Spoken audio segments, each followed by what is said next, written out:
I'm Liz Shuler, president of the AFL-CIO, and we are now 57 unions. We just got a new affiliation, you may have heard, the National Women's Soccer League Players Association. We're so pleased to welcome them to our federation. We're representing 12.5 million working people in jobs all across the country. And I would say what's clear from the incredible conversation today is this. We can respond to the climate crisis and preserve and create high quality union jobs at the same time. Newsflash, tweet it out, because there is this narrative that presents us with a false choice over and over again, and it's not true. We can do both. And I will say it loud and clear.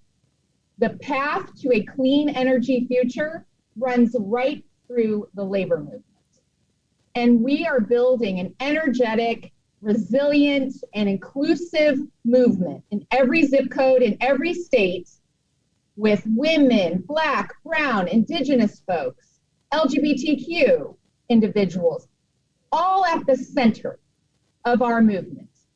And we heard speakers today talk about a wide range of exciting policy work, technological advances. And I would say the common thread that's running through each of these possibilities is working people in our communities. And that's exactly the framework we need for an equitable, clean energy future. Working people at the center of the discussion and driving action on climate change, all while reversing deep-rooted inequality.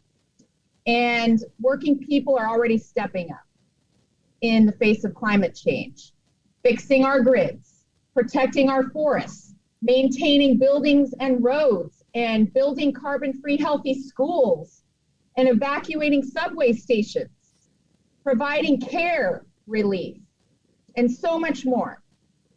Because all working people are affected by the climate crisis. And the labor movement is responding. And as we heard today from Connecticut and Texas, Rhode Island, Maine, Illinois, of course, New York, we have seen what happens when worker voices and perspectives are excluded. We get bad policy and legislative decisions. But we have the chance to do it right this time, to do it with a better approach, to enact climate and energy policies that actually prioritize workers and uphold labor standards like Davis-Bacon, and encourage apprenticeship utilization and prioritize domestic manufacturing. So our former president, Rich Trumka, as many of you know, where he came from in his history, he and I talked often about this issue. And most of you know that we lost Rich unexpectedly in early August. And one of the last speeches that he gave was at a workshop through the Labor Energy Partnership, which was a joint effort, many of you know, through our AFL-CIO and the Energy Futures Initiative. And that workshop focused on keeping and creating good union jobs in the Ohio River Valley. That's the region where Rich came from, and he was born and raised, third-generation coal miner. It's where his roots were with the mine workers, and he always talked about that area of the country in such a special way because he had such a long history with it. He talked about the bosses at the mines, who thought that they could deny workers our rights, who thought they could deny us, they were promoting essentially ways to divide workers, and how in those mostly rural communities, there were so many inequities. And Rich used to talk about putting the power behind workers' voices, and so that every working person in those communities, on every job, should have the power of a union. And that last meeting that he attended, and then the last speech he gave right after that, was actually a message of solidarity to striking miners down in Alabama. So he was fighting literally to the end. on these issues. And I mention this because even in his last moments of leadership, he was standing alongside workers in coal communities who will be on the front line of this transition. And he was standing with workers who are designing a clean energy future already. So it was bookended. And that is what our movement will continue to do. A successful transition depends on support for workers in industries that are changing. And we need to be talking about things like guaranteed wage replacement for those who are displaced. It depends on creating jobs and opportunities within communities impacted by the clean energy transition and environmental degradation. And that means identifying local job creating investments before existing jobs are lost.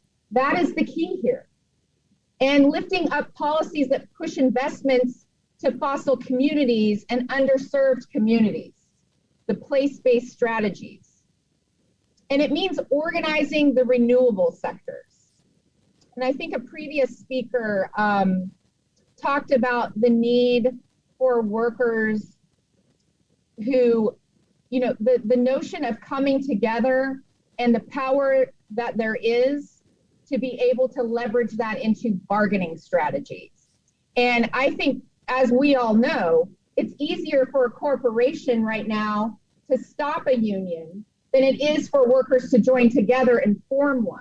So that's where we are with our labor laws being so broken. But most renewable energy jobs are not organized yet. And they pay a fraction of what existing energy jobs pay. And I'm just keeping it real, right? They don't offer the benefits or the retirement security that we've long built over time in these other industries. And so that's why we need the PRO Act. And I'm going to connect that to our urgent need for labor law reform. And in fact, they've just renamed the PRO Act the Richard L. Trumka PRO Act, because this is going to remove the barriers to organizing so that we can get on to the business of organizing this new and emerging sector and clean energy economy that is so ripe for organizing. We also need more job training. So many job training opportunities on the horizon, and we know that those lead to actual careers, not just jobs. And that's how we build a new inclusive middle class. And our apprenticeship programs in the labor movement are the gold standard. I always say they're the best kept secret, and they shouldn't be, because they are the bridge to the high growth, high demand jobs. And we are laser focused on recruiting women and people of color, veterans, the formerly incarcerated. We're opening those pathways up open and wide. And a number of communities in New York have booming pre-apprenticeship programs. I know Opportunities Long Island is a great example, which has a strong record too of placing women and people of color in the building trades. And then I heard, I think it was last Friday, an Opportunities Long Island graduate, Claude Malloy of Ironworkers Local 580, who said, "The day I was accepted is the day my life changed. The program gave me hope." And we want everyone that's looking for that kind of hope to be able to find it through our movement.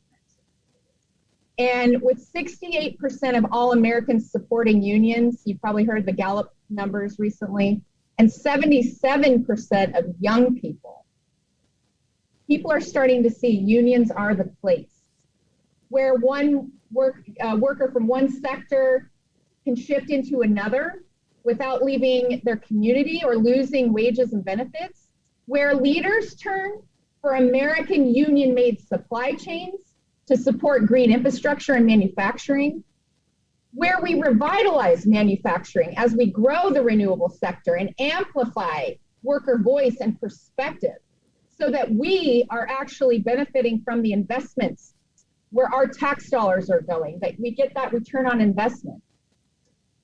And where responding to the climate crisis means addressing systemic discrimination and economic inequality. We have in the labor movement the unique network to do it. And the AFL-CIO can mobilize working people in every state, in every city, across party lines and lived experiences. And because of it, the labor movement can really be the engine that propels us into an equitable, clean energy future. I believe it in my bones. So I want to say thank you. Thank you to all of you who are tuning in for the work you're doing, the leadership you're showing. I also want to specifically thank today's participants, our labor leaders. We had Becky Pringle, Randy Weingarten, the Worker Institute at Cornell University, ILR School, Mike Fishman, Climate Jobs New York, and the Climate Jobs National Resource Center, Chris Shelton, John Doherty, John Podesta, Vinny Alvarez, Kyle Bragg, and Secretary Walsh, of course, and so many others, because it takes a lot to make this event possible. And I want to thank all of you out there for watching, and the AFL-CIO is absolutely thrilled to be here at the table with you and with all of us leading in this important and urgent and hopeful moment. Thank you so much.